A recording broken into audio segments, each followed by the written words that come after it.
Hey, good morning. Welcome to the Urban Economic Empowerment Show. This is going to be a quick live stream that I'm going to do for Garfield. And so you all can tune in and let me get started because I need to make sure I have it done within a timely manner. All right, so here we go. So thank you for tuning in again, Urban Economic Empowerment Show. This is Mo. All right, so well, what happened there? Photo is all upside down. Excuse me for that. So yeah, so I own a company called Land Professional Solutions, where my motto is training relationships and innovative networking. And that's me all upside down. I'm not sure why and how that happened, but it's okay. All right, so one thing I focus on is time, interest, and money. Who has it? So let me break that down for you. Time. We're going to talk today about grants, programs, funding, how to put that together because many people are interested in getting the grants that are available. However, they're unfamiliar with the process. So first and foremost, before you even start, here we go. I have a high-speed checklist for you that you can actually use so that you can stay on point with making sure you have the proper documentation for compliance.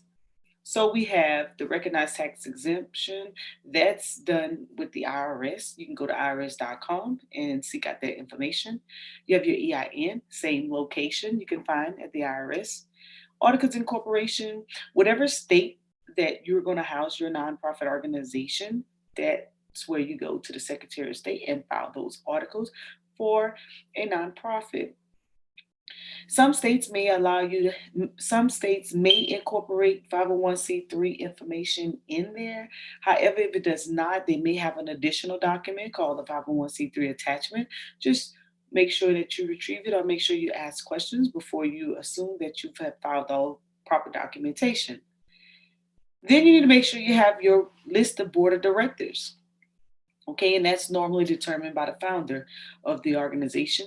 Your DUNS number, you can go to www.dnb.com to get your DUNS number. That number is still in effect. However, keep in mind in the future that will probably go away. Cage code, it's done at beta.sam.gov. Basically, it's at the system administrator website is where all of your administrative information for your nonprofit is housed or business, right? And then once you've submitted it, then everything's approved. You were issued a cage code, which is normally like a 5-digit code. Sometimes it's all numbers, sometimes it's numbers and alphabets included. The next code that identifies your business industry, your business code, you may know it as on your tax form.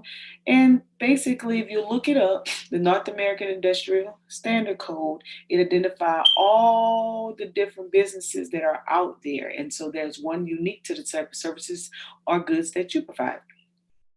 Charter registration, in some states it may be in a Secretary of State in the same city, in others it may be separated. Just the reason the Treasury filing is important because if you're going to solicit any funds in the state, they want to know about it. So when you file your 990 with the IRS, you also have to file you have to submit it to the Treasurer's Department of the Secretary of State. And then last but not least, you need to make sure that your organization have bylaws. You can start generically and along the way you may make amendments. It is to the discretion of you and your board members. So let's talk about interest. Uh, all right. So I'm going to stop this because I do not want my slides. I don't want it to be like this. I have to start all over. I'm sorry.